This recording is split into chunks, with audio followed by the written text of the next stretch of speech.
ਜਦੋਂ ਮੇਰਾ ਦੋਸਤ ਆਪਣੀ ਜਵਾਨ ਪਤਨੀ ਨੂੰ ਤਲਾਕ ਦੇਣ ਲੱਗਾ ਤਾਂ ਮੈਂ ਉਸ ਨੂੰ ਤਲਾਕ ਤੋਂ ਬਾਅਦ ਆਪਣੀ ਪਤਨੀ ਨਾਲ ਮੇਰਾ ਵਿਆਹ ਕਰਵਾਉਣ ਲਈ ਕਿਹਾ, ਕਿਉਂਕਿ ਮੈਨੂੰ ਮੇਰੇ ਦੋਸਤ ਦੀ ਪਤਨੀ ਬਹੁਤ ਸੋਹਣੀ ਲੱਗਦੀ ਸੀ। ਹਾਲਾਂਕਿ ਮੈਂ ਆਪਣੇ ਦੋਸਤ ਦੀ ਪਤਨੀ ਨੂੰ ਨਹੀਂ ਦੇਖਿਆ ਸੀ ਅਤੇ ਨਾ ਹੀ ਕਦੇ ਉਹ ਮੇਰੇ ਸਾਹਮਣੇ ਆਈ ਸੀ, ਪਰ ਮੈਂ ਉਸ ਬਾਰੇ ਕਈ ਚਰਚਾਵਾਂ ਸੁਣੀਆਂ ਸਨ। ਮੈਂ ਅਜੇ ਤੱਕ ਕੁਵਾਰਾ ਸੀ। ਮੇਰਾ ਪਾਗਲ ਦੋਸਤ ਆਪਣੀ ਸੋਹਣੀ ਪਤਨੀ ਨੂੰ ਸਮਝ ਨਹੀਂ ਸਕਿਆ। ਉਹ ਹਰ ਰੋਜ਼ ਉਸ ਨਾਲ ਝਗੜਾ ਕਰਦਾ ਸੀ ਅਤੇ ਉਸ ਨਾਲ ਕੁੱਟਮਾਰ ਕਰਦਾ ਸੀ ਅਤੇ ਹੁਣ ਮਾਮਲਾ ਤਲਾਕ ਤੱਕ ਪਹੁੰਚ ਗਿਆ ਸੀ। ਮੇਰੇ ਦੋਸਤ ਨੇ ਮੇਰੀ ਬੇਨਤੀ ਮੰਨ ਲਈ ਅਤੇ ਤਲਾਕ ਦੇਣ ਤੋਂ ਪਹਿਲਾਂ ਮੈਨੂੰ ਆਪਣੇ ਘਰ ਬੁਲਾਇਆ। ਉਸ ਦਿਨ ਜਦੋਂ ਮੈਂ ਉਸ ਦੀ ਪਤਨੀ ਨੂੰ ਦੇਖਿਆ ਤਾਂ ਮੇਰਾ ਦਿਲ ਟੁੱਟ ਗਿਆ, ਕਿਉਂਕਿ ਉਹ ਮੇਰਾ ਨਾਮ ਗੌਰਵ ਹੈ। ਮੈਂ ਗੜਗਾਉਂ ਦਾ ਰਹਿਣ ਵਾਲਾ ਹਾਂ। ਸਾਡਾ ਜੱਦੀ ਘਰ ਹਰਿਆਣਾ ਦੇ ਇੱਕ ਛੋਟੇ ਜਿਹੇ ਪਿੰਡ ਵਿੱਚ ਹੈ, ਜਿੱਥੇ ਮੇਰੀ ਮਾਂ ਅਤੇ ਮੇਰੀ ਇੱਕ ਭੈਣ ਰਹਿੰਦੀ ਹੈ। ਮੇਰੇ ਪਿਤਾ ਜੀ ਇਸ ਦੁਨੀਆ ਵਿੱਚ ਨਹੀਂ ਹਨ। ਮੈਂ ਕੰਮ ਲਈ ਗੁੜਗਾਉਂ ਰਹਿੰਦਾ ਹਾਂ। ਮੈਂ 25 ਸਾਲਾਂ ਦਾ ਹਾਂ ਅਤੇ ਅਜੇ ਵਿਆਹਿਆ ਨਹੀਂ ਹਾਂ। ਮੈਂ ਆਪਣਾ ਜ਼ਿਆਦਾਤਰ ਸਮਾਂ ਆਪਣੇ ਦੋਸਤਾਂ ਨਾਲ ਬਿਤਾਉਂਦਾ ਸੀ। ਮੇਰਾ ਦੋਸਤ ਵਿਜੇਸ਼ ਸਾਡੇ ਸਾਰੇ ਦੋਸਤਾਂ ਵਿੱਚੋਂ ਬਹੁਤ ਮਸ਼ਹੂਰ ਸੀ। ਉਸ ਦੀ ਸ਼ਖਸੀਅਤ ਵਿੱਚ ਇੱਕ ਵੱਖਰੀ ਗੱਲ ਸੀ। ਉਸ ਨੂੰ ਮਿਲਣ ਵਾਲੀ ਕੁੜੀ ਹਮੇਸ਼ਾ ਉਸ ਨੂੰ ਯਾਦ ਕਰਦੀ ਸੀ। ਅਸੀਂ ਆਪਣੇ ਦੋਸਤ ਨੂੰ ਤਰਸਦੀਆਂ ਨਜ਼ਰਾਂ ਨਾਲ ਦੇਖਦੇ ਸੀ। ਭਾਵੇਂ ਉਹ 45 ਸਾਲਾਂ ਦਾ ਸੀ, ਪਰ ਫਿਰ ਵੀ ਉਹ ਸਾਡੇ ਨਾਲੋਂ ਵੱਧ ਜਵਾਨ ਤੇ ਸੋਹਣਾ ਸੀ। ਕਾਰਨ ਸੀ ਉਸ ਦੀ ਬੇਅੰਤ ਦੌਲਤ। ਉਸ ਨੇ ਆਪਣੇ ਆਪ ਨੂੰ ਬਹੁਤ ਫਿੱਟ ਰੱਖਿਆ ਸੀ। ਉਸ ਦੇ ਸਿਰ ਤੇ ਇੱਕ ਵੀ ਚਿੱਟਾ ਵਾਲ ਦਿਖਾਈ ਨਹੀਂ ਦਿੰਦਾ ਸੀ। ਉਸ ਦੇ ਚਿਹਰੇ ਤੇ ਅਜਿਹੀ ਚਮਕ ਸੀ ਕਿ ਸਭ ਤੋਂ ਜਵਾਨ ਲੋਕ ਵੀ ਉਸ ਨੂੰ ਦੇਖ ਕੇ ਸ਼ਰਮ ਮਹਿਸੂਸ ਕਰਦੇ ਸਨ। ਅਸੀਂ ਸਾਰੇ ਦੋਸਤ ਉਸ ਨੂੰ ਕਹਿੰਦੇ ਕਿ ਵਿਜੇਸ਼ ਭਾਈ, ਤੁਹਾਡੀ ਖੂਬਸੂਰਤੀ ਅਤੇ ਫਿਟਨੈਸ ਦਾ ਕੀ ਰਾਜ ਹੈ? ਇਸ ਲਈ ਉਹ ਕਹਿੰਦਾ ਕਿ ਮੈਂ ਹਰ ਵੇਲੇ ਖੁਸ਼ ਰਹਿੰਦਾ ਹਾਂ, ਆਪਣੇ ਸਿਰ ਤੇ ਕੋਈ ਬੋਝ ਨਹੀਂ ਰੱਖਦਾ। ਹਾਲਾਂਕਿ ਵਿਜੇਸ਼ ਨੇ 2 ਵਾਰ ਵਿਆਹ ਕੀਤਾ ਸੀ ਅਤੇ ਉਸ ਦੀਆਂ ਦੋਵੇਂ ਪਤਨੀਆਂ ਇੱਕੋ ਘਰ ਵਿੱਚ ਮੌਜੂਦ ਸਨ।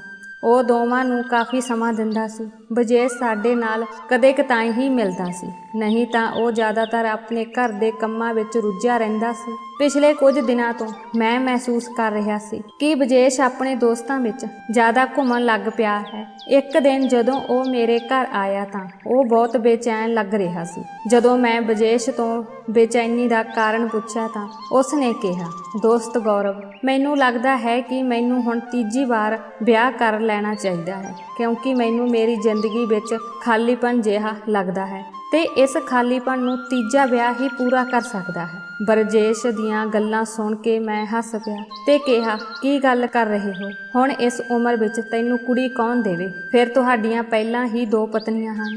ਘੱਟੋ ਘੱਟ ਕੁਝ ਤਾਂ ਸਮਝੋ। ਹੁਣ ਤੁਹਾਡੇ ਬੱਚੇ ਵਿਆਹ ਦੀ ਉਮਰ ਦੇ ਹਨ। ਮੈਂ ਵਿਜੇਸ਼ ਨੂੰ ਸ਼ਰਮਸਾਰ ਕਰਨ ਦੀ ਕੋਸ਼ਿਸ਼ ਕੀਤੀ। ਸੱਚਾਈ ਇਹ ਸੀ ਕਿ ਮੈਂ ਉਸ ਦੀ ਕਿਸਮਤ ਤੋਂ ਈਰਖਾ ਕਰ ਰਿਹਾ ਸੀ, ਕਿਉਂਕਿ ਉਹ ਇਸ ਮਾਮਲੇ ਵਿੱਚ ਬਹੁਤ ਖੁਸ਼ਕਿਸਮਤ ਸੀ। ਕੁੜੀਆਂ ਆਪਣੇ ਆਪ ਹੀ ਉਸ ਵੱਲ ਦੌੜਦੀਆਂ ਸਨ।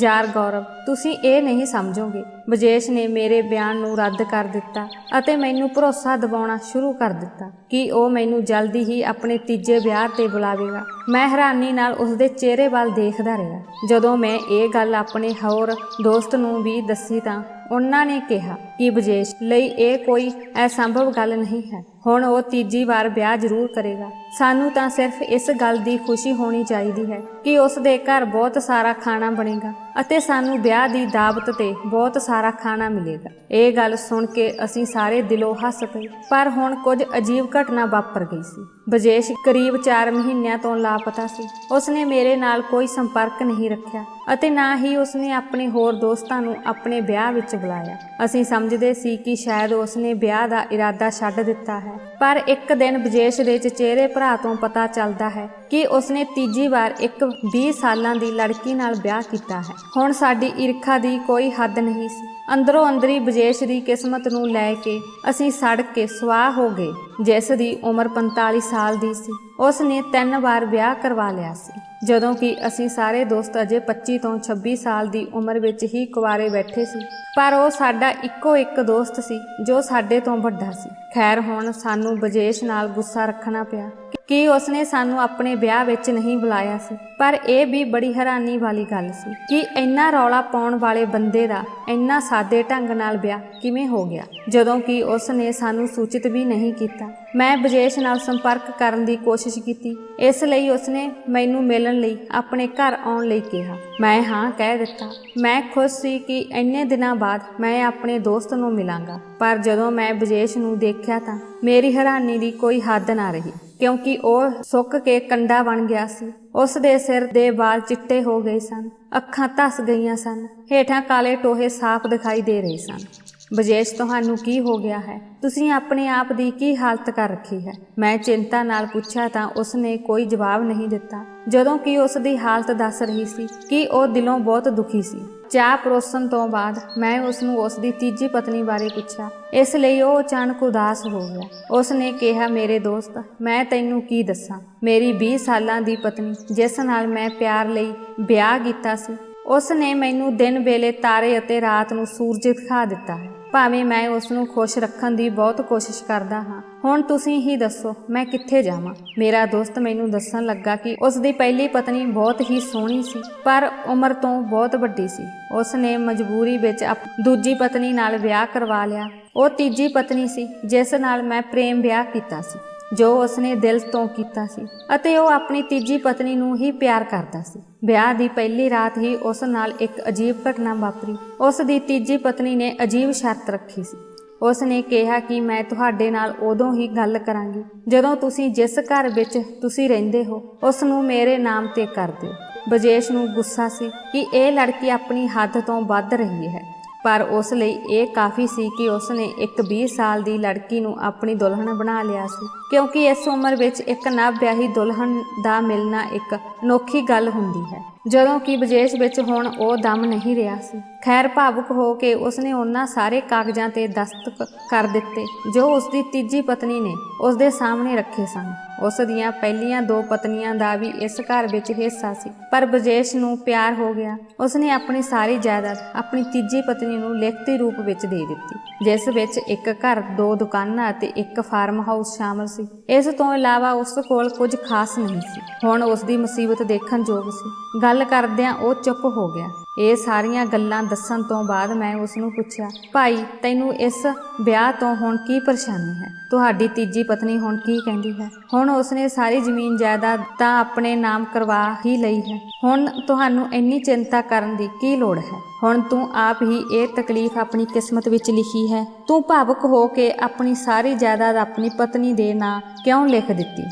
ਫਿਰ ਬਜੇਸ਼ ਨੇ ਦੱਸਿਆ ਕਿ ਸਮੱਸਿਆ ਇਹ ਨਹੀਂ ਸੀ ਕਿ ਔਰਤ ਨੇ ਜਾਇਦਾਦ ਆਪਣੇ ਨਾਂ ਕਰਵਾ ਲਈ ਸੀ, ਸਗੋਂ ਉਸ ਨੇ ਇੱਕ ਹੋਰ ਇੱਛਾ ਜ਼ਾਹਰ ਕੀਤੀ ਸੀ ਕਿ ਤੁਸੀਂ ਆਪਣੀਆਂ ਦੋਵੇਂ ਪਤਨੀਆਂ ਨੂੰ ਤਲਾਕ ਦੇ ਦਿਓ। ਬੇਸ਼ੱਕ ਤੁਸੀਂ ਉਹਨਾਂ ਦੇ ਬੱਚਿਆਂ ਨੂੰ ਆਪਣੇ ਕੋਲ ਰੱਖੋ, ਪਰ ਪਤਨੀਆਂ ਤੁਹਾਡੀ ਜ਼ਿੰਦਗੀ ਵਿੱਚ ਨਹੀਂ ਹੋਣੀਆਂ ਚਾਹੀਦੀਆਂ। ਵੈਸੇ ਵੀ ਹੁਣ ਉਹਨਾਂ ਦੀ ਉਮਰ ਹੋ ਗਈ ਹੈ, ਤੁਹਾਡੀਆਂ ਪਤਨੀਆਂ ਜਵਾਨ ਨਹੀਂ ਹਨ। ਮੈਨੂੰ ਸਮਝ ਨਹੀਂ ਆਉਂਦੀ ਕਿ ਇਹ ਮੇਰੀ ਪਤਨੀ ਦਾ ਪਿਆਰ ਹੈ ਜਾਂ ਉਸ ਦੇ ਅੰਦਰ ਈਰਖਾ ਹੈ, ਅਤੇ ਉਹ ਮੈਨੂੰ ਇਕੱਲਾ ਛੱਡਣ ਬਾਰੇ ਸੋਚ ਰਹੀ ਹੈ। ਤੁਸੀਂ ਜਾਣਦੇ ਹੋ ਕਿ ਮੇਰੀ ਪਹਿਲੀ ਪਤਨੀ ਤੋਂ ਮੇਰੇ 2 ਬੱਚੇ ਹਨ। ਉਹ ਮੇਰੇ 2 ਬੱਚਿਆਂ ਦੀ ਮਾਂ ਹੈ। ਇਸ ਤਰ੍ਹਾਂ ਮੈਂ ਉਹਨਾਂ ਦੀ ਦੁਸ਼ਮਣੀ ਮੁੱਲ ਨਹੀਂ ਲੈ ਸਕਦਾ। ਉਹ ਆਪਣੀ ਤੀਜੀ ਪਤਨੀ ਦੇ ਕਹਿਣ ਤੇ ਆਪਣੀਆਂ ਦੋਵਾਂ ਪਤਨੀਆਂ ਨੂੰ ਨਹੀਂ ਛੱਡ ਸਕਦਾ। ਹੁਣ ਤੁਸੀਂ ਹੀ ਦੱਸੋ ਮੈਂ ਕੀ ਕਰਾਂ? ਬਜੇਸ਼ ਦਾ ਮਾਮਲਾ ਬਹੁਤ ਪੇਚੀਦਾ ਸੀ। ਮੈਂ ਉਸ ਨੂੰ ਕਿਹਾ ਕਿ ਅਸੀਂ 2-3 ਦਿਨਾਂ ਵਿੱਚ ਸਮੱਸਿਆ ਦਾ ਹੱਲ ਲੱਭ ਲਵਾਂਗੇ, ਚਿੰਤਾ ਨਾ ਕਰੋ।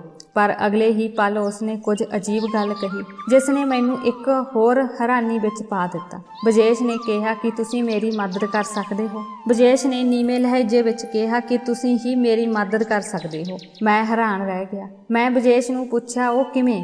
ਮੈਂ ਕਿਵੇਂ ਮਦਦ ਕਰ ਸਕਦਾ ਹਾਂ? ਮੈਂ ਆਪਣੇ ਘਰ ਦੀਆਂ ਔਰਤਾਂ ਦੇ ਝਗੜੇ ਵੀ ਨਹੀਂ ਸੁਲਝਾ ਸਕਦਾ, ਅਤੇ ਤੁਸੀਂ ਕਹਿ ਰਹੇ ਹੋ ਕਿ ਮੈਂ ਤੁਹਾਡੇ ਘਰ ਦੀਆਂ ਸਮੱਸਿਆਵਾਂ ਦਾ ਹੱਲ ਕਰਾਂ। ਜਿਸ ਤੇ ਬਜੇਸ਼ ਨੇ ਕਿਹਾ ਕਿ ਮੇਰੇ ਭਰਾ, ਸਮੱਸਿਆ ਇਹ ਹੈ ਕਿ ਮੈਂ ਤੁਹਾਡੇ ਤੇ ਭਰੋਸਾ ਕਰਦਾ ਹਾਂ। ਮੈਨੂੰ ਪਤਾ ਹੈ ਕਿ ਮੇਰੀ ਪਤਨੀ ਦੀ ਸਮੱਸਿਆ ਕੀ ਹੈ। ਅਸਲ ਵਿੱਚ ਉਹ ਸਾਡੇ ਵਿੱਚੋਂ ਬਹੁਤ ਛੋਟੀ ਹੈ ਅਤੇ ਬਹੁਤ ਸੁੰਦਰ ਹੈ, ਅਤੇ ਮੈਂ 45 ਸਾਲਾਂ ਦਾ ਹਾਂ। ਉਹ ਮੇਰੇ ਤੋਂ 25 ਸਾਲ ਛੋਟੀ ਹੈ। ਇਸ ਲਈ ਸੋਚੋ ਕਿ ਉਮਰ ਦੇ ਇੰਨੇ ਫਰਕ ਨਾਲ ਇੱਕ ਔਰਤ ਮਰਦ ਦੇ ਨਾਲ ਖੁਸ਼ਹਾਲ ਜੀਵਨ ਕਿਵੇਂ ਬਤੀਤ ਕਰ ਸਕਦੀ ਹੈ। ਮੈਨੂੰ ਲੱਗਦਾ ਹੈ ਕਿ ਉਸ ਨੂੰ ਇੱਕ ਛੋਟੀ ਉਮਰ ਦੇ ਸਾਥੀ ਦੀ ਲੋੜ ਹੈ। ਜੋ ਉਸ ਦੀ ਇੱਛਾ ਨੂੰ ਸਮਝ ਸਕੇ ਅਤੇ ਉਸ ਨੂੰ ਖੁਸ਼ ਰੱਖ ਸਕੇ। ਮੇਰੇ ਕੋਲ ਇਹਨਾਂ ਸਭ ਚੀਜ਼ਾਂ ਲਈ ਨਾ ਤਾਂ ਸਮਾਂ ਹੈ ਅਤੇ ਨਾ ਹੀ ਹਿੰਮਤ ਹੈ। ਮੈਂ ਭਾਵਨਾਵਾਂ ਦੇ ਕਾਰਨ ਵਿਆਹ ਕਰਵਾ ਲਿਆ, ਪਰ ਮੈਨੂੰ ਲੱਗਦਾ ਹੈ ਕਿ ਹੁਣ ਮੈਂ ਆਪਣੀ ਜਵਾਨ ਪਤਨੀ ਨੂੰ ਖੁਸ਼ ਨਹੀਂ ਰੱਖ ਸਕਦਾ। ਮੈਂ ਤੀਜੀ ਵਾਰ ਵਿਆਹ ਕਰਾ ਕੇ ਗਲਤੀ ਕੀਤੀ। ਬਜੇਸ਼ ਦੀ ਗੱਲ ਸੁਣ ਕੇ ਮੈਂ ਸੋਚਣ ਲੱਗਾ। ਬਜੇਸ਼ ਨੇ ਕਿਹਾ, ਪਰ ਤੁਸੀਂ ਚਾਹੋ ਤਾਂ ਮੇਰੀ ਇਹ ਸਮੱਸਿਆ ਦਾ ਹੱਲ ਕਰ ਸਕਦੇ ਹੋ। ਮੈਂ ਹੈਰਾਨੀ ਨਾਲ ਪੁੱਛਿਆ, ਬਜੇਸ਼ ਉਹ ਕਿਵੇਂ? ਦੇਖੋ ਦੋਸਤ, ਇਹ ਛੋਟੀ ਜਿਹੀ ਗੱਲ ਹੈ ਕਿ ਮੈਂ ਲੜਕੀ ਨੂੰ ਤਲਾਕ ਦੇ ਕੇ ਆਪਣੀ ਜਾਇਦਾਦ ਨਹੀਂ ਗਵਾਉਣਾ ਚਾਹੁੰਦਾ, ਅਤੇ ਜੇਕਰ ਮੈਂ ਉਸ ਨੂੰ ਤਲਾਕ ਨਹੀਂ ਦਿੰਦਾ ਤਾਂ ਇਹ ਮੇਰੀ ਜ਼ਿੰਦਗੀ ਨੂੰ ਬਰਬਾਦ ਕਰ ਦੇਵੇਗੀ। ਉਹ ਮੇਰੇ ਗਲੇ ਦੀ ਹੱਡੀ ਬਣ ਗਈ ਹੈ। ਹਰ ਰੋਜ਼ ਉਹ ਮੇਰੇ ਤੋਂ ਨਵੀਆਂ ਮੰਗਾਂ ਕਰਦੀ ਹੈ ਅਤੇ ਹੁਣ ਮਾਮਲਾ ਲੜਾਈ ਝਗੜੇ ਤੱਕ ਪਹੁੰਚ ਗਿਆ ਹੈ। ਹੁਣ ਤੁਸੀਂ ਹੀ ਦੱਸੋ ਕਿ ਇਸ ਬੁੱਢੀ ਉਮਰ ਵਿੱਚ ਮੈਂ ਇੱਕ ਮੁਟਿਆਰ ਦੀ ਇੱਛਾ ਕਿਵੇਂ ਪੂਰੀ ਕਰਾਂ? ਕਦੇ ਉਹ ਪਹਾੜਾਂ ਦੀ ਯਾਤਰਾ ਲਈ ਜਾਣ ਲਈ ਕਹਿੰਦੀ ਹੈ ਅਤੇ ਕਦੇ ਸਵੀਮਿੰਗ ਪੂਲ ਵਿੱਚ ਤੈਰਾਕੀ ਕਰਨ ਲਈ। ਕਈ ਵਾਰ ਉਹ ਸਿਨੇਮਾ ਹਾਲ ਵਿੱਚ ਫਿਲਮ ਦੇਖਣ ਲਈ ਕਹਿੰਦੀ ਹੈ। ਉਹ ਅਜਿਹੀਆਂ ਫਰਮਾਇਸ਼ ਕਰਦੀ ਹੈ ਕਿ ਨਾ ਤਾਂ ਮੈਨੂੰ ਇਹ ਕੰਮ ਕਰਨ ਵਿੱਚ ਕੋਈ ਦਿਲਚਸਪੀ ਹੈ, ਨਾ ਹੀ ਮੈਨੂੰ ਇਹ ਕੰਮ ਕਰਨ ਵਿੱਚ ਕੋਈ ਖੁਸ਼ੀ ਮਹਿਸੂਸ ਹੁੰਦੀ ਹੈ। ਹੁਣ ਮੈਂ ਉਸ ਕੁੜੀ ਤੋਂ ਤੰਗ ਆ ਗਿਆ ਹਾਂ, ਪਰ ਗਲਤੀ ਨਾਲ ਮੈਂ ਸਭ ਕੁਝ ਉਸਦੇ ਨਾਮ ਲਿਖ ਦਿੱਤਾ ਹੈ। ਹੁਣ ਮੈਂ ਉਸ ਨੂੰ ਤਲਾਕ ਦੇਣਾ ਚਾਹੁੰਦਾ ਹਾਂ ਤਾਂ ਜੋ ਉਹ ਮੇਰੇ ਸਿਰ ਤੋਂ ਬੋਝ ਵਾਂਗ ਉਤਰ ਸਕੇ, ਪਰ ਉਸ ਦਾ ਦੂਜਾ ਵਿਆਹ ਕਿਸੇ ਅਜਿਹੇ ਵਿਅਕਤੀ ਨਾਲ ਹੋਣਾ ਚਾਹੀਦਾ ਹੈ ਜਿਸ ਤੋਂ ਬਾਅਦ ਵਿੱਚ ਮੈਂ ਆਪਣੀ ਸਾਰੀ ਜਾਇਦਾਦ ਆਪਣੇ ਨਾਮ ਕਰ ਲਵਾਂ ਅਤੇ ਉਹ ਵਿਅਕਤੀ ਭਰੋਸੇਯੋਗ ਹੋਵੇ। ਮੈਂ ਜਾਣਦਾ ਹਾਂ ਕਿ ਇਹ ਉਸ ਲੜਕੀ ਦੀ ਮਾਂ ਦੀ ਮਨਸਾ ਇਹ ਹੈ ਕਿ ਉਹ ਮੇਰੇ ਕੋਲੋਂ ਮੇਰੀ ਸਾਰੀ ਜਾਇਦਾਦ ਖੋਹ ਕੇ ਅਤੇ ਉਸ ਦਾ ਵਿਆਹ ਕਿਸੇ ਹੋਰ ਨੌਜਵਾਨ ਲੜਕੇ ਨਾਲ ਕਰਵਾ ਦੇਵੇਗਾ ਜੋ ਉਸ ਨੂੰ ਸਾਰੀ ਉਮਰ ਖੁਸ਼ ਰੱਖੇ। ਮੇਰੀ ਪਤਨੀ ਦਾ ਵੀ ਇਹੀ ਇਰਾਦਾ ਹੈ। ਉਹ ਨਹੀਂ ਚਾਹੁੰਦੀ ਕਿ ਮੈਂ ਉਸ ਨੂੰ ਸਾਰੀ ਉਮਰ ਆਪਣੇ ਨਾਲ ਰੱਖਾਂ, ਇਸ ਕਰਕੇ ਉਹ ਮੇਰੇ ਤੋਂ ਨਾਰਾਜ਼ ਰਹਿੰਦੀ ਹੈ ਅਤੇ ਅਸਿੱਧੇ ਤੌਰ ਤੇ ਮੇਰੇ ਤੇ ਉਸ ਨੂੰ ਤਲਾਕ ਦੇਣ ਲਈ ਦਬਾਅ ਪਾਉਂਦੀ ਹੈ। ਹੁਣ ਤੁਸੀਂ ਮੇਰੀ ਮਦਦ ਕਰੋ। ਮੇਰੇ ਦੋਸਤ ਦੀ ਇਹ ਗੱਲ ਸੁਣ ਕੇ ਮੈਂ ਹੈਰਾਨ ਰਹਿ ਗਿਆ। ਦੋਸਤ ਗੌਰਵ, ਮੈਂ ਆਪਣੀ ਪਤਨੀ ਨੂੰ ਤਲਾਕ ਦੇ ਦਿਆਂਗਾ। ਉਸ ਤੋਂ ਬਾਅਦ ਤੂੰ ਮੇਰੀ ਪਤਨੀ ਨਾਲ ਵਿਆਹ ਕਰ ਲੈਣਾ ਅਤੇ ਫਿਰ ਮੇਰੀ ਜਾਇਦਾਦ ਮੈਨੂੰ ਵਾਪਸ ਕਰ ਦੇਣਾ। ਯਕੀਨ ਕਰੋ, ਉਹ ਬਹੁਤ ਸੋਹਣੀ ਕੁੜੀ ਹੈ। ਜੇਕਰ ਤੁਸੀਂ ਉਸ ਨੂੰ ਇੱਕ ਵਾਰ ਦੇਖ ਲਓ ਤਾਂ ਸਾਰੀ ਦੁਨੀਆ ਭੁੱਲ ਜਾਓਗੇ। ਮੈਂ ਵੀ ਉਸ ਦੀ ਖੂਬਸੂਰਤੀ ਤੋਂ ਧੋਖਾ ਖਾ ਗਿਆ ਸੀ, ਪਰ ਬਾਅਦ 'ਚ ਮੈਨੂੰ ਪਤਾ ਲੱਗਾ ਕਿ ਉਸ ਨੂੰ ਮੇਰੀ ਦੌਲਤ ਮੇਰੇ ਨਾਲੋਂ ਜ਼ਿਆਦਾ ਪਿਆਰੀ ਸੀ ਅਤੇ ਹੁਣ ਉਹ ਮੇਰੇ ਤੋਂ ਤਲਾਕ ਵੀ ਚਾਹੁੰਦੀ ਹੈ। ਇਹ ਸਿਰਫ ਤੁਸੀਂ ਹੋ ਜੋ ਮੇਰੀ ਮਦਦ ਕਰ ਸਕਦੇ ਹੋ। ਕਿਰਪਾ ਕਰਕੇ ਦੋਸਤ ਮੇਰੀ ਮਦਦ ਕਰੋ ਤਾਂ ਜੋ ਮੈਂ ਆਪਣੀ ਜਾਇਦਾਦ ਵਾਪਸ ਲੈ ਸਕਾਂ। ਹੁਣ ਮੈਂ ਆਪਣੀ ਪਤਨੀ ਨਾਲ ਹੋਰ ਨਹੀਂ ਰਹਿਣਾ ਚਾਹੁੰਦਾ। ਮੈਂ ਆਪਣੇ ਦੋਸਤ ਦੀ ਇਹ ਗੱਲ ਸੁਣ ਕੇ ਹੈਰਾਨ ਰਹਿ ਗਿਆ। ਕੋਈ ਵਿਅਕਤੀ ਇੰਨਾ ਲਾਪਰਵਾਹ ਕਿਵੇਂ ਹੋ ਸਕਦਾ ਹੈ ਕਿ ਉਹ ਆਪਣੇ ਦੋਸਤ ਨੂੰ ਆਪਣੀ ਪਤਨੀ ਨਾਲ ਦੁਬਾਰਾ ਵਿਆਹ ਕਰਨ ਲਈ ਕਹੇ। ਮੈਂ ਬਜੇਸ਼ ਨੂੰ ਕਿਹਾ ਕਿ ਮੈਂ ਤੁਹਾਡੀ ਪਤਨੀ ਨੂੰ ਪਹਿਲਾਂ ਦੇਖਣਾ ਚਾਹੁੰਦਾ ਹਾਂ। ਮੈਨੂੰ ਕਿਵੇਂ ਪਤਾ ਲੱਗੇ ਕਿ ਤੁਸੀਂ ਜਿਸ ਨੂੰ ਸੁੰਦਰ ਕਹਿ ਰਹੇ ਹੋ ਉਹ ਸੁੰਦਰ ਹੈ ਜਾਂ ਨਹੀਂ, ਕਿਉਂਕਿ ਮੈਂ ਸਮਝ ਸਕਦਾ ਹਾਂ ਕਿ ਇੱਕ ਆਮ ਕੁੜੀ ਵੀ 45 ਸਾਲ ਦੀ ਉਮਰ ਵਿੱਚ ਸੋਹਣੀ ਲੱਗਣ ਲੱਗ ਜਾਂਦੀ ਹੈ, ਕਿਉਂਕਿ ਬੁਢਾਪੇ ਵਿੱਚ ਕੋਈ ਰਿਸ਼ਤਾ ਨਹੀਂ ਮਿਲਦਾ। ਅਜਿਹੀ ਸਥਿਤੀ ਵਿੱਚ ਇੱਕ ਔਰਤ ਦੇ ਅੰਦਰ ਦਾ ਆਕਰਸ਼ਣ ਯਕੀਨੀ ਤੌਰ ਤੇ ਪੁਰਸ਼ ਨੂੰ ਆਪਣੇ ਵੱਲ ਆਕਰਸ਼ਿਤ ਕਰਦਾ ਹੈ, ਫਿਰ ਭਾਵੇਂ ਮਰਦ ਕੋਲ ਔਰਤ ਨੂੰ ਖੁਸ਼ ਕਰਨ ਦੀ ਤਾਕਤ ਬਚੀ ਹੈ ਜਾਂ ਨਹੀਂ। ਮੈਂ ਬਜੇਸ਼ ਦਾ ਮਜ਼ਾਕ ਉਡਾਉਂਦੇ ਹੋਏ ਕਿਹਾ, ਅਤੇ ਤੁਸੀਂ ਅਜੇ ਪਤੀ ਹੋ ਜੋ ਆਪਣੀ ਪਤਨੀ ਨੂੰ ਕਿਸੇ ਹੋਰ ਦੇ ਹਵਾਲੇ ਕਰ ਰਹੇ ਹੋ, ਅਤੇ ਫਿਰ ਠੀਕ ਹੈ। ਜੇਕਰ ਤੁਸੀਂ ਚਾਹੁੰਦੇ ਹੋ ਕਿ ਮੈਂ ਉਸ ਨਾਲ ਵਿਆਹ ਕਰਾਂ ਤਾਂ ਪਹਿਲਾਂ ਮੈਂ ਤੁਹਾਡੀ ਪਤਨੀ ਨੂੰ ਦੇਖਾਂਗਾ। ਬਜੇਸ਼ ਨੇ ਕਿਹਾ, ਹਾਂ ਠੀਕ ਹੈ, ਤੁਸੀਂ ਘਰ ਆ ਕੇ ਮੇਰੀ ਪਤਨੀ ਨੂੰ ਇੱਕ ਵਾਰ ਜ਼ਰੂਰ ਦੇਖੋ। ਉਸ ਤੋਂ ਬਾਅਦ ਤੁਸੀਂ ਖੁਦ ਫੈਸਲਾ ਕਰ ਸਕਦੇ ਹੋ ਕਿ ਉਹ ਤੁਹਾਡੇ ਨਾਲ ਵਿਆਹ ਕਰਨ ਦੇ ਯੋਗ ਹੈ ਜਾਂ ਨਹੀਂ। ਹਾਲਾਂਕਿ ਬਜੇਸ਼ ਦੀ ਗੱਲ ਵਿੱਚ ਮੇਰੀ ਕੋਈ ਦਿਲਚਸਪੀ ਨਹੀਂ ਸੀ, ਫਿਰ ਵੀ ਉਸਨੇ ਆਪਣੀ ਪਤਨੀ ਦੀ ਇੰਨੀ ਤਾਰੀਫ ਕੀਤੀ ਕਿ ਮੈਂ ਇੱਕ ਵਾਰ ਉਸਦੀ ਪਤਨੀ ਨੂੰ ਦੇਖਣ ਦਾ ਇੱਛੁਕ ਸੀ ਅਤੇ ਫਿਰ ਮੇਰੇ ਮਨ ਵਿੱਚ ਕੁਝ ਲਾਲਚ ਵੀ ਆਇਆ। ਮੈਂ ਸੋਚਿਆ ਕਿ ਕਿਉਂ ਨਾ ਉਸ ਕੁੜੀ ਨਾਲ ਵਿਆਹ ਕਰ ਲਿਆ ਜਾਵੇ ਅਤੇ ਮੇਰੇ ਦੋਸਤ ਦੀ ਅੱਧੀ ਦੌਲਤ ਹੜਪ ਕਰ ਲਈ ਜਾਵੇ। ਘੱਟੋ ਘੱਟ ਮੈਂ ਉਸ ਨੂੰ ਕਹਿ ਦੇਵਾਂ ਕਿ ਤੇਰੇ ਕਰਕੇ ਮੈਂ ਵਿਆਹੀ ਕੁੜੀ ਨਾਲ ਵਿਆਹ ਕੀਤਾ ਹੈ। ਜਵਾਨ ਹੋਣਾ ਕੋਈ ਵੱਡੀ ਗੱਲ ਨਹੀਂ ਹੈ। ਜੇਕਰ ਕੋਈ ਔਰਤ ਪਹਿਲਾਂ ਹੀ ਵਿਆਹੀ ਹੋਈ ਹੈ ਤਾਂ ਉਸ ਵਿੱਚ ਉਹ ਗੱਲਬਾਤ ਨਹੀਂ ਰਹਿੰਦੀ, ਪਰ ਮੈਂ ਇਸ ਬਾਰੇ ਫਿਲਹਾਲ ਗੱਲ ਨਹੀਂ ਕਰਨਾ ਚਾਹੁੰਦਾ ਸੀ। ਮੈਂ ਇੱਕ ਵਾਰ ਉਸਦੀ ਪਤਨੀ ਨੂੰ ਮਿਲਣਾ ਚਾਹੁੰਦਾ ਸੀ। ਜੇਕਰ ਉਹ ਸੱਚਮੁੱਚ ਬਹੁਤ ਸੁੰਦਰ ਹੈ ਤਾਂ ਮੈਂ ਉਸ ਨੂੰ ਬਿਨਾਂ ਦੌਲਤ ਦੇ ਵੀ ਸਵੀਕਾਰ ਕਰ ਲਵਾਂਗਾ ਅਤੇ ਫਿਰ ਬਰਜੇਸ਼ ਦੀ ਜਾਇਦਾਦ ਉਸਦੇ ਨਾਮ ਕਰ ਦਿਆਂਗਾ। ਬਰਜੇਸ਼ ਨੇ ਮੈਨੂੰ ਅਗਲੇ ਦਿਨ ਆਉਣ ਲਈ ਕਿਹਾ ਸੀ। ਹੁਣ ਮੈਨੂੰ ਸਵੇਰ ਹੋਣ ਦੀ ਬੇਸਬਰੀ ਨਾਲ ਇੰਤਜ਼ਾਰ ਸੀ। ਮੈਂ ਆਪਣੇ ਇੱਕ ਕਰੀਬੀ ਦੋਸਤ ਰਜੇਸ਼ ਨਾਲ ਵੀ ਗੱਲ ਕੀਤੀ ਸੀ। ਉਹ ਵੀ ਹੈਰਾਨ ਸੀ। ਉਹ ਕਹਿਣ ਲੱਗਾ, ਜੇ ਤੇਰਾ ਇਰਾਦਾ ਨਾ ਹੋਇਆ ਤਾਂ ਕਿਰਪਾ ਕਰਕੇ ਮੈਨੂੰ ਦੱਸੋ, ਮੈਂ ਉਸਦੀ ਪਤਨੀ ਨਾਲ ਵਿਆਹ ਕਰ ਲਵਾਂਗਾ, ਕਿਉਂਕਿ ਮੈਂ ਵੀ ਅਜੇ ਕੁਆਰਾ ਹਾਂ ਅਤੇ ਮੈਂ ਵੀ ਵਿਆਹ ਕਰਨਾ ਚਾਹੁੰਦਾ ਹਾਂ। ਤੁਸੀਂ ਜਾਣਦੇ ਹੋ ਕਿ ਮੈਂ ਇੱਕ ਸਧਾਰਨ ਜਿਹਾ ਮੁੰਡਾ ਹਾਂ, ਇਸ ਲਈ ਮੈਨੂੰ ਬਹੁਤੇ ਰਿਸ਼ਤੇ ਨਹੀਂ ਆਉਂਦੇ। ਜੋ ਵੀ ਆਉਂਦਾ ਹੈ ਉਹ ਹੀ ਇਨਕਾਰ ਕਰਦਾ ਹੈ ਅਤੇ ਚਲਾ ਜਾਂਦਾ ਹੈ। ਤਾਂ ਕਿਰਪਾ ਕਰਕੇ ਮੈਨੂੰ ਇਸ ਰਿਸ਼ਤੇ ਬਾਰੇ ਦੱਸਿਓ। ਮੈਂ ਵੀ ਆਪਣੇ ਦੋਸਤ ਦੀਆਂ ਗੱਲਾਂ ਨੂੰ ਆਪਣੇ ਮਨ ਵਿੱਚ ਰੱਖ ਲਿਆ। ਅਗਲੇ ਦਿਨ ਮੈਂ ਬਰਜੇਸ਼ ਦੇ ਘਰ ਵੱਲ ਤੁਰ ਪਿਆ।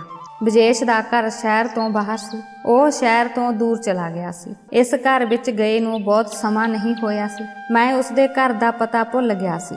ਮੈਂ ਉਸ ਨੂੰ ਫੋਨ ਕੀਤਾ ਅਤੇ ਪੁੱਛਿਆ ਕਿ ਤੁਹਾਡੀ ਪਤਨੀ ਇਸ ਸਮੇਂ ਘਰ ਵਿੱਚ ਮੌਜੂਦ ਹੈ। ਉਸ ਨੇ ਕਿਹਾ, ਹਾਂ, ਉਹ ਮੌਜੂਦ ਹੈ ਅਤੇ ਮੈਂ ਤੁਹਾਨੂੰ ਇਸ ਸਮੇਂ ਉਸ ਨਾਲ ਮਿਲਾਉਣਾ ਚਾਹੁੰਦਾ ਹਾਂ। ਬਸ ਜਲਦੀ ਆ ਜਾ। ਫਿਰ ਉਸ ਨੇ ਮੈਨੂੰ ਆਪਣੇ ਘਰ ਦਾ ਪਤਾ ਦੱਸਿਆ। ਬਰਜੇਸ਼ ਨਾਲ ਫੋਨ ਤੇ ਗੱਲ ਕਰਨ ਤੋਂ ਬਾਅਦ ਮੈਨੂੰ ਲੱਗਾ ਜਿਵੇਂ ਉਸ ਦੇ ਘਰ ਵਿੱਚ ਕਾਫੀ ਸਨਾਟਾ ਛਾ ਗਿਆ ਹੋਵੇ। ਪਤਾ ਜਾਣ ਕੇ ਮੈਂ ਆਪਣੇ ਮੋਟਰਸਾਈਕਲ ਦੀ ਸਪੀਡ ਵਧਾ ਦਿੱਤੀ। ਹੁਣ ਮੈਂ ਜਲਦੀ ਤੋਂ ਜਲਦੀ ਬਰਜੇਸ਼ ਦੀ ਪਤਨੀ ਨੂੰ ਮਿਲਣਾ ਚਾਹੁੰਦਾ ਸੀ। ਉੱਥੇ ਪਹੁੰਚ ਕੇ ਮੈਂ ਦਰਵਾਜ਼ਾ ਖੜਕਾਇਆ। ਮੈਨੂੰ ਲੱਗਾ ਦਰਵਾਜ਼ੇ ਦੀ ਘੰਟੀ ਵੱਜਣ ਤੋਂ 2-3 ਮਿੰਟ ਬਾਅਦ ਜਿਵੇਂ ਕੋਈ ਦਰਵਾਜ਼ੇ ਤੇ ਆਇਆ ਤੇ ਕੋਈ ਮੈਨੂੰ ਦੇਖ ਕੇ ਮੁੜ ਗਿਆ। ਮੈਂ ਫਿਰ ਬਰਜੇਸ਼ ਨੂੰ ਫੋਨ ਕੀਤਾ, ਪਰ ਹੁਣ ਉਹ ਫੋਨ ਨਹੀਂ ਚੁੱਕ ਰਿਹਾ ਸੀ। ਜਦੋਂ ਕਿ ਉਸਦੇ ਘਰ ਦੇ ਅੰਦਰੋਂ ਲੜਾਈ ਦੀਆਂ ਆਵਾਜ਼ਾਂ ਆਉਣ ਲੱਗੀਆਂ, ਜਿਸ ਦਾ ਮਤਲਬ ਸੀ ਕਿ ਬਰਜੇਸ਼ ਆਪਣੀ ਪਤਨੀ ਨਾਲ ਲੜ ਰਿਹਾ ਸੀ। ਮੈਂ ਸੋਚਿਆ ਕਿ ਉਹਨਾਂ ਦੀ ਲੜਾਈ ਹੋਈ ਹੈ। ਮੈਂ ਮਨ ਹੀ ਮਨ ਸੋਚਿਆ ਅਤੇ ਬਾਹਰ ਖੜਾ ਦਰਵਾਜ਼ੇ ਖੋਲ੍ਹਣ ਦੀ ਉਡੀਕ ਕਰਦਾ ਰਿਹਾ ਕਿ ਉਹ ਦਰਵਾਜ਼ਾ ਖੋਲ੍ਹੇ ਤੇ ਕਦੋਂ ਮੈਂ ਅੰਦਰ ਜਾਵਾਂ ਅਤੇ ਉਸ ਦੀ ਸੁੰਦਰ ਪਤਨੀ ਨੂੰ ਮਿਲਾਂ ਅਤੇ ਫਿਰ ਉਸ ਨੂੰ ਆਪਣਾ ਫੈਸਲਾ ਦੱਸਾਂ। ਪਰ ਅਜਿਹਾ ਕੁਝ ਨਹੀਂ ਹੋਇਆ। ਅੱਧਾ ਘੰਟਾ ਬੀਤ ਚੁੱਕਾ ਸੀ। ਮੈਂ ਇਸ ਤਰ੍ਹਾਂ ਖੜਾ ਰਿਹਾ। ਮੈਂ ਦੁਬਾਰਾ ਉਸ ਦੇ ਘਰ ਦਾ ਦਰਵਾਜ਼ਾ ਖੜਕਾਇਆ, ਪਰ ਕੋਈ ਜਵਾਬ ਨਹੀਂ ਮਿਲਿਆ। ਹੁਣ ਮੈਨੂੰ ਚਿੰਤਾ ਹੋਣ ਲੱਗੀ ਸੀ। ਮੈਂ ਘੱਟੋ ਘੱਟ ਬਰਜੇਸ਼ ਨੂੰ ਪੁੱਛਣਾ ਚਾਹੁੰਦਾ ਸੀ, ਜੇਕਰ ਉਹ ਮੈਨੂੰ ਆਪਣੀ ਪਤਨੀ ਨੂੰ ਮਿਲਣ ਨਹੀਂ ਦਿੰਦਾ ਤਾਂ ਮੈਂ ਘਰ ਵਾਪਸ ਚਲਾ ਜਾਵਾਂਗਾ। ਮੈਂ ਉਸ ਦੇ ਘਰ ਦਾ ਦਰਵਾਜ਼ਾ ਦੁਬਾਰਾ ਖੜਕਾਇਆ, ਪਰ ਉਸ ਨੇ ਦਰਵਾਜ਼ਾ ਨਹੀਂ ਖੋਲ੍ਹਿਆ। ਹੁਣ ਆਲੇ ਦੁਆਲੇ ਖੜੇ ਲੋਕ ਵੀ ਮੇਰੇ ਵੱਲ ਸ਼ੱਕੀ ਨਜ਼ਰਾਂ ਨਾਲ ਦੇਖਣ ਲੱਗੇ। ਇੱਕ ਬੁੱਢਾ ਮੇਰੇ ਕੋਲ ਆਇਆ ਅਤੇ ਕਿਹਾ, ਬੇਟਾ, ਇਸ ਤਰ੍ਹਾਂ ਕਿਸੇ ਦੇ ਬੂਹੇ ਤੇ ਖੜਨਾ ਕੋਈ ਚੰਗੀ ਗੱਲ ਨਹੀਂ। ਮੈਂ ਉਸ ਨੂੰ ਇਹ ਵੀ ਦੱਸਣਾ ਚਾਹੁੰਦਾ ਸੀ ਕਿ ਬਰਜੇਸ਼ ਨੇ ਖੁਦ ਮੈਨੂੰ ਆਪਣੇ ਘਰ ਬੁਲਾਇਆ ਸੀ। ਉਹ ਬਜ਼ੁਰਗ ਕਹਿਣ ਲੱਗਾ, ਸਾਲਾਂ ਤੋਂ ਇਸ ਵਿਅਕਤੀ ਦੇ ਘਰ ਕੋਈ ਮਹਿਮਾਨ ਨਹੀਂ ਆਇਆ। ਫਿਰ ਤੁਸੀਂ ਉਸ ਦੇ ਘਰ ਮਹਿਮਾਨ ਕਿਵੇਂ ਆਏ? ਇੱਥੋਂ ਚਲੇ ਜਾਓ, ਇਹ ਤੁਹਾਡੇ ਹਿੱਤ ਵਿੱਚ ਹੈ। ਉਸ ਦੀ ਪਤਨੀ ਅਤੇ ਪਤਨੀ ਦੀ ਮਾਂ ਕਿਸੇ ਨੂੰ ਇਲਾਕੇ ਵਿੱਚ ਸ਼ਾਂਤੀ ਨਾਲ ਨਹੀਂ ਰਹਿਣ ਦਿੰਦੀ। ਜੇਕਰ ਉਸ ਦੀ ਨਜ਼ਰ ਤੁਹਾਡੇ ਤੇ ਪੈ ਗਈ ਤਾਂ ਉਹ ਨਹੀਂ ਜਾਣਦਾ ਕਿ ਤੁਹਾਡਾ ਕੀ ਹੋਵੇਗਾ। ਉਹ ਕੁੜੀ ਬਹੁਤ ਸੋਹਣੀ ਹੈ, ਇਸ ਲਈ ਉਹ ਕਿਸੇ ਨੂੰ ਕੋਈ ਜਜ਼ਬਾਤ ਨਹੀਂ ਦਿਖਾਉਂਦੀ। ਹਰ ਕੋਈ ਉਸ ਦੀ ਖੂਬਸੂਰਤੀ ਤੋਂ ਪ੍ਰਭਾਵਿਤ ਹੁੰਦਾ ਹੈ। ਉਸ ਆਦਮੀ ਦੀ ਗੱਲ ਸੁਣ ਕੇ ਮੈਂ ਬਰਜੇਸ਼ ਦੀ ਪਤਨੀ ਨੂੰ ਦੇਖਣ ਲਈ ਹੋਰ ਵੀ ਜ਼ਿਆਦਾ ਉਤਸੁਕ ਹੋ ਗਿਆ ਅਤੇ ਮੈਂ ਮਨ ਵਿੱਚ ਸੰਕਲਪ ਲਿਆ ਕਿ ਹੁਣ ਮੈਂ ਬਰਜੇਸ਼ ਦੀ ਪਤਨੀ ਨੂੰ ਜ਼ਰੂਰ ਮਿਲਾਂਗਾ ਅਤੇ ਉਸ ਨਾਲ ਵਿਆਹ ਵੀ ਕਰਾਂਗਾ। ਹੁਣ ਜੋ ਵੀ ਹੋ ਜਾਵੇ। ਉਸ ਸਮੇਂ ਮੈਂ ਨਿਰਾਸ਼ ਹੋ ਕੇ ਘਰ ਮੁੜਿਆ, ਕਿਉਂਕਿ ਬਰਜੇਸ਼ ਨੇ ਦਰਵਾਜ਼ਾ ਨਹੀਂ ਖੋਲ੍ਹਿਆ ਸੀ। ਪਰ ਇਹ ਗੱਲ ਮੇਰੇ ਦਿਲ ਵਿੱਚ ਵੱਸ ਗਈ ਸੀ ਕਿ ਮੈਂ ਬਰਜੇਸ਼ ਨਾਲ ਗੱਲ ਕਰਨੀ ਸੀ। ਅੱਜ ਨਹੀਂ ਤਾਂ ਕੱਲ ਉਹ ਮੈਨੂੰ ਆਪਣੀ ਪਤਨੀ ਨਾਲ ਜ਼ਰੂਰ ਮਿਲਾਵੇਗਾ। ਮੈਂ ਸਾਰੇ ਰਸਤੇ ਬਰਜੇਸ਼ ਦਾ ਨੰਬਰ ਡਾਇਲ ਕਰਦਾ ਰਿਹਾ, ਪਰ ਹੁਣ ਉਸ ਦਾ ਨੰਬਰ ਬੰਦ ਆ ਰਿਹਾ ਸੀ। ਹੁਣ ਮੈਨੂੰ ਚਿੜਚਿੜਾਪਨ ਮਹਿਸੂਸ ਹੋਣ ਲੱਗਾ ਸੀ। ਮੈਨੂੰ ਸਮਝ ਨਹੀਂ ਆ ਰਹੀ ਸੀ ਕਿ ਬਰਜੇਸ਼ ਮੇਰੀ ਗੱਲ ਕਿਉਂ ਨਹੀਂ ਸੁਣ ਰਿਹਾ। ਆਖਰਕਾਰ ਉਸਨੇ ਮੈਨੂੰ ਆਪਣੀ ਪਤਨੀ ਨਾਲ ਕਿਉਂ ਨਹੀਂ ਮਿਲਾਇਆ? ਜੇ ਮਿਲਾਉਣਾ ਹੀ ਨਹੀਂ ਸੀ ਤਾਂ ਪਹਿਲਾਂ ਕਿਉਂ ਬੁਲਾਇਆ? ਹੁਣ ਮੈਂ ਵੀ ਬੇਚੈਨ ਸੀ। ਉਸ ਦੀ ਪਤਨੀ ਨੂੰ ਮਿਲਣਾ ਚਾਹੁੰਦਾ ਸੀ। ਇਸ ਤਰ੍ਹਾਂ ਸ਼ਾਇਦ ਕਈ ਦਿਨ ਲੰਘ ਗਏ ਸਨ। ਉਸ ਦਾ ਨੰਬਰ ਅਜੇ ਵੀ ਬੰਦ ਸੀ ਅਤੇ ਉਹ ਮੇਰੇ ਤੱਕ ਵੀ ਨਹੀਂ ਪਹੁੰਚਿਆ ਸੀ। ਇੱਕ ਦਿਨ ਮੈਂ ਇਹ ਜਾਣਨ ਲਈ ਦੁਬਾਰਾ ਉਸ ਦੇ ਘਰ ਗਿਆ ਕਿ ਉਹ ਇੰਨੀ ਦਿਨੀ ਕੀ ਕਰ ਰਿਹਾ ਸੀ ਅਤੇ ਉਹ ਮੇਰੇ ਫੋਨ ਕਾਲਾਂ ਦਾ ਜਵਾਬ ਕਿਉਂ ਨਹੀਂ ਦੇ ਰਿਹਾ। ਪਰ ਇਸ ਵਾਰ ਇੱਕ ਅਜੀਬ ਗੱਲ ਹੋਈ। ਜਦੋਂ ਮੈਂ ਬਰਜੇਸ਼ ਨੂੰ ਮਿਲਣ ਪਹੁੰਚਿਆ ਤਾਂ ਦਰਵਾਜ਼ਾ ਬਰਜੇਸ਼ ਦੇ ਨੌਕਰ ਨੇ ਖੋਲ੍ਹਿਆ। ਮੈਂ ਉਸ ਨੌਕਰ ਨੂੰ ਕਿਹਾ ਕਿ ਮੈਂ ਤੁਹਾਡੇ ਮਾਲਕ ਨੂੰ ਮਿਲਣਾ ਚਾਹੁੰਦਾ ਹਾਂ। ਨੌਕਰ ਨੇ ਦੱਸਿਆ ਕਿ ਮਾਲਕ ਇਸ ਸਮੇਂ ਘਰ ਨਹੀਂ ਹਨ, ਪਰ ਮੈਡਮ ਘਰ ਹੀ ਹਨ। ਮੈਂ ਕਿਹਾ, ਠੀਕ ਹੈ, ਮੈਡਮ ਨੂੰ ਬੁਲਾ ਦਿਓ। ਮੈਂ ਸੋਚਿਆ ਕਿ ਬਰਜੇਸ਼ ਦੀ ਪਤਨੀ ਨੂੰ ਦੇਖ ਕੇ ਜਾਵਾਂ, ਪਰ ਜਦੋਂ ਬਰਜੇਸ਼ ਦੀ ਪਤਨੀ ਗੇਟ ਤੇ ਆਈ ਤਾਂ ਮੈਂ ਹੈਰਾਨ ਰਹਿ ਗਿਆ। ਉਸ ਨੇ ਆਪਣੇ ਆਪ ਨੂੰ ਪੂਰੀ ਤਰ੍ਹਾਂ ਛੁਪਾਇਆ ਹੋਇਆ ਸੀ। ਸਿਰਫ ਉਸ ਦੀਆਂ ਅੱਖਾਂ ਹੀ ਦਿਖਾਈ ਦਿੰਦੀਆਂ ਸਨ। ਹਾਲਾਂਕਿ ਬਰਜੇਸ਼ ਨੇ ਮੈਨੂੰ ਦੱਸਿਆ ਸੀ ਕਿ ਮੇਰੀ ਨਵੀਂ ਪਤਨੀ ਬਹੁਤ ਖੁੱਲੇ ਵਿਚਾਰਾਂ ਵਾਲੀ ਕੁੜੀ ਹੈ। ਫਿਰ ਉਸ ਨੂੰ ਮੇਰੇ ਤੋਂ ਲੁਕਣ ਦੀ ਕੀ ਲੋੜ ਸੀ? ਮੈਨੂੰ ਲੱਗਾ ਜਿਵੇਂ ਉਹ ਕੁੜੀ ਬਹੁਤ ਡਰੀ ਹੋਈ ਸੀ। ਉਸਨੇ ਮੈਨੂੰ ਅੰਦਰ ਬੁਲਾਇਆ ਹੀ ਨਹੀਂ ਤੇ ਮੈਨੂੰ ਦਰਵਾਜ਼ੇ ਤੋਂ ਬਾਹਰ ਮੋੜ ਦਿੱਤਾ ਕਿ ਮੇਰਾ ਪਤੀ ਇਸ ਸਮੇਂ ਘਰ ਨਹੀਂ ਹੈ। ਜਦੋਂ ਆਉਂਦੇ ਹਨ ਤਾਂ ਤੁਸੀਂ ਆ ਜਾਓ। ਹੁਣ ਮੈਨੂੰ ਅਹਿਸਾਸ ਹੋਇਆ ਕਿ ਬਰਜੇਸ਼ ਨੇ ਮੇਰੇ ਨਾਲ ਬਹੁਤ ਭੱਦਾ ਮਜ਼ਾਕ ਕੀਤਾ ਹੋਵੇਗਾ। ਉਹ ਸ਼ਾਇਦ ਮੈਨੂੰ ਆਪਣੀ ਪਤਨੀ ਨਾਲ ਮਿਲਾਉਣਾ ਨਹੀਂ ਚਾਹੁੰਦਾ। ਸ਼ਾਇਦ ਉਹ ਮੈਨੂੰ ਬੇਚੈਨ ਕਰਕੇ ਮੇਰੀ ਬੇਚੈਨੀ ਦਾ ਆਨੰਦ ਲੈਣਾ ਚਾਹੁੰਦਾ ਸੀ। ਪਰ ਹੈਰਾਨੀ ਦੀ ਗੱਲ ਇਹ ਸੀ ਕਿ ਹੁਣ ਉਸ ਦੀ ਪਤਨੀ ਲਈ ਮੇਰੇ ਦਿਲ ਵਿੱਚ ਅਜੀਬ ਜਿਹੀ ਉਤਸੁਕਤਾ ਪੈਦਾ ਹੋ ਗਈ ਸੀ। ਮੈਂ ਹੁਣ ਕਿਸੇ ਵੀ ਕੀਮਤ ਤੇ ਉਸ ਨੂੰ ਮਿਲਣਾ ਚਾਹੁੰਦਾ ਸੀ। ਆਖਰ ਅਜਿਹਾ ਕੀ ਕਾਰਨ ਸੀ ਕਿ ਬਰਜੇਸ਼ ਨੇ ਮੈਨੂੰ ਆਪਣੇ ਘਰ ਬੁਲਾ ਕੇ ਬੇਇੱਜ਼ਤ ਕੀਤਾ ਅਤੇ ਫਿਰ ਉਸ ਨੇ ਖੁਦ ਹੀ ਮੈਨੂੰ ਅਜਿਹਾ ਕਿਹਾ। ਖੈਰ ਕੁਝ ਦਿਨ ਹੋਰ ਲੰਘ ਗਏ। ਮੈਂ ਆਪਣੇ ਇੱਕ ਦੋਸਤ ਨਾਲ ਸਲਾਹ ਕੀਤੀ ਕਿ ਬਰਜੇਸ਼ ਨੇ ਮੇਰੇ ਨਾਲ ਬਹੁਤ ਧੋਖਾ ਕੀਤਾ ਹੈ ਅਤੇ ਹੁਣ ਤੁਸੀਂ ਹੀ ਦੱਸੋ ਮੈਂ ਉਸ ਦਾ ਕੀ ਕਰਾਂ। ਮੇਰੇ ਦੋਸਤ ਨੇ ਦੱਸਿਆ ਕਿ ਸਾਨੂੰ ਇਸ ਸਭ ਲਈ ਯੋਜਨਾ ਬਣਾਉਣੀ ਪਵੇਗੀ। ਉਸ ਦੇ ਘਰ ਵਿੱਚ 2 ਬਿਜਲੀ ਦੇ ਮੀਟਰ ਲੱਗੇ ਹੋਏ ਹਨ। ਇਹਨਾਂ ਵਿੱਚੋਂ ਇੱਕ ਮੀਟਰ ਹਮੇਸ਼ਾ ਖਰਾਬ ਹੀ ਰਹਿੰਦਾ ਹੈ। ਜਦੋਂ ਵੀ ਮੇਰਾ ਬਰਜੇਸ਼ ਦੇ ਘਰ ਆਉਣ ਜਾਣਾ ਹੁੰਦਾ ਹੈ ਤਾਂ ਉਹ ਮੈਨੂੰ ਆਪਣੇ ਘਰ ਦੇ ਲਿਵਿੰਗ ਰੂਮ ਵਿੱਚ ਬੁਲਾਉਂਦਾ ਹੈ। ਮੈਂ ਇੱਕ ਵਾਰ ਉੱਥੇ ਬਿਜਲੀ ਵਾਲਿਆਂ ਨੂੰ ਦੇਖਿਆ ਸੀ ਅਤੇ ਬਰਜੇਸ਼ ਵੀ ਇਸ ਗੱਲ ਨੂੰ ਚੰਗੀ ਤਰ੍ਹਾਂ ਜਾਣਦਾ ਸੀ ਕਿ ਉਸ ਦਾ ਬਿਜਲੀ ਮੀਟਰ ਹਰ ਰੋਜ਼ ਖਰਾਬ ਰਹਿੰਦਾ ਹੈ। ਮੇਰੇ ਦੋਸਤ ਨੇ ਕਿਹਾ, ਜੇਕਰ ਤੁਸੀਂ ਚਾਹੁੰਦੇ ਹੋ ਤਾਂ ਅਸੀਂ ਬਿਜਲੀ ਵਾਲੇ ਦੇ ਭੇਸ ਵਿੱਚ ਬਰਜੇਸ਼ ਦੇ ਘਰ ਜਾਵਾਂਗੇ। ਉਸ ਦੀ ਪਤਨੀ ਨੂੰ ਕਹਾਂਗੇ ਕਿ ਅਸੀਂ ਬਿਜਲੀ ਠੀਕ ਕਰਨ ਆਏ ਹਾਂ। ਇਸ ਬਹਾਨੇ ਨਾਲ ਘਰ ਦੇ ਅੰਦਰ ਦਾ ਹਾਲ ਚਾਲ ਪਤਾ ਕਰ ਲਵਾਂਗੇ ਅਤੇ ਬਰਜੇਸ਼ ਦੀ ਪਤਨੀ ਨੂੰ ਵੀ ਮਿਲ ਲਵਾਂਗੇ। ਮੈਨੂੰ ਲੱਗਦਾ ਹੈ ਕਿ ਤੁਸੀਂ ਉਸ ਦੀ ਸੁੰਦਰਤਾ ਨੂੰ ਪਿਆਰ ਕਰਦੇ ਹੋ, ਇਸ ਲਈ ਤੁਸੀਂ ਉਸ ਨੂੰ ਦੇਖਣਾ ਚਾਹੁੰਦੇ ਹੋ। ਬਰਜੇਸ਼ ਦੀ ਗੱਲ ਸੁਣ ਕੇ ਮੈਂ ਹੱਸ ਪਿਆ। ਸ਼ਾਇਦ ਇਹ ਮੈਂ ਚਾਹੁੰਦਾ ਸੀ।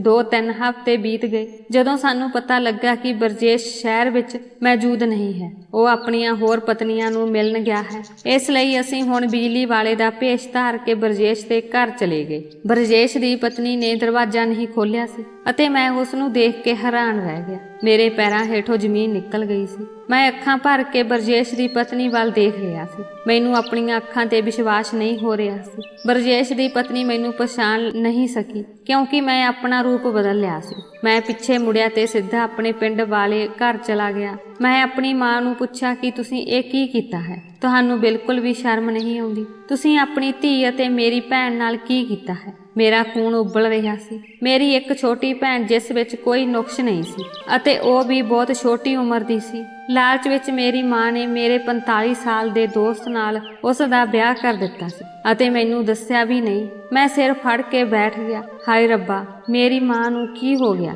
ਦੌਲਤ ਦੇ ਲਾਲਚ ਵਿੱਚ ਉਸਨੇ ਆਪਣੀ ਜਵਾਨ ਧੀ ਨੂੰ ਇੱਕ ਬੁੱਢੇ ਨਾਲ ਵਿਆਹ ਦਿੱਤਾ ਸੀ। ਮੇਰੀ ਮਾਂ ਹੁਣ ਝੁੱਕ ਕੇ ਖੜੀ ਸੀ। ਮੈਂ ਮਾਂ ਨੂੰ ਪੁੱਛਿਆ, ਦੱਸ ਤੂੰ ਅਜਿਹਾ ਕਿਉਂ ਕੀਤਾ? ਮੇਰੀ ਮਾਂ ਨੇ ਕਿਹਾ ਕਿ ਹਾਂ, ਮੈਂ ਆਪਣੀ ਗਲਤੀ ਮੰਨਦੀ ਹਾਂ। ਮੈਂ ਸਹਿਮਤ ਹਾਂ, ਮੈਂ ਗਲਤੀ ਕੀਤੀ ਹੈ। ਮੈਨੂੰ ਪਤਾ ਲੱਗਾ ਕਿ ਉਹ ਬਹੁਤ ਅਮੀਰ ਆਦਮੀ ਸੀ। ਮੈਂ ਸੋਚਿਆ ਕਿ ਇੱਕ ਵਾਰ ਵਿਆਹ ਕਰਵਾ ਕੇ ਮੈਂ ਆਪਣੀ ਧੀ ਨੂੰ ਸਮਝਾ ਦੇਵਾਂਗੀ ਅਤੇ ਸਾਰੀ ਦੌਲਤ ਆਪਣੀ ਧੀ ਦੇ ਨਾਂ ਕਰਵਾ ਲਵਾਂਗੀ ਅਤੇ ਫਿਰ ਆਪਣੀ ਧੀ ਦਾ ਤਲਾਕ ਕਰਵਾ ਕੇ ਕਿਤੇ ਹੋਰ ਵਿਆਹ ਕਰਵਾ ਦੇਵਾਂਗੀ। ਹੁਣ ਜਾਇਦਾਦ ਤੁਹਾਡੀ ਭੈਣ ਦੇ ਨਾਂ ਤੇ ਹੈ, ਪਰ ਹੁਣ ਉਹ ਉਸ ਨੂੰ ਤਲਾਕ ਨਹੀਂ ਦੇ ਰਿਹਾ ਹੈ। ਹੁਣ ਮੇਰੀ ਮਾਂ ਦੀਆਂ ਅੱਖਾਂ ਵਿੱਚ ਵੀ ਬੇਵਸੀ ਦੇ ਹੰਝੂ ਝਲਕ ਰਹੇ ਸਨ। ਸ਼ਾਇਦ ਉਹਨਾਂ ਨੂੰ ਇਹ ਵੀ ਅਹਿਸਾਸ ਹੋ ਗਿਆ ਸੀ ਕਿ ਉਹਨਾਂ ਨੇ ਆਪਣੀ ਜਵਾਨ ਧੀ ਦਾ ਵਿਆਹ ਕਿਸੇ ਬੁੱਢੇ ਆਦਮੀ ਨਾਲ ਕਰਕੇ ਸਹੀ ਨਹੀਂ ਕੀਤਾ ਹੈ ਅਤੇ ਉਸ ਨੂੰ ਨਰਕ ਵਿੱਚ ਧੱਕ ਦਿੱਤਾ ਹੈ। ਮਾਂ ਦੇ ਸਾਰੀ ਸੱਚਾਈ ਦੱਸਣ ਤੋਂ ਬਾਅਦ ਮੈਂ ਕਿਹਾ ਕਿ ਜੋ ਹੋਣਾ ਸੀ ਉਹ ਹੋ ਗਿਆ ਹੈ ਅਤੇ ਰੱਬ ਦਾ ਵਾਸਤਾ ਆਪਣੀ ਧੀ ਨੂੰ ਆਪਣੇ ਘਰ ਵਸਾਉਣ ਦਿਓ।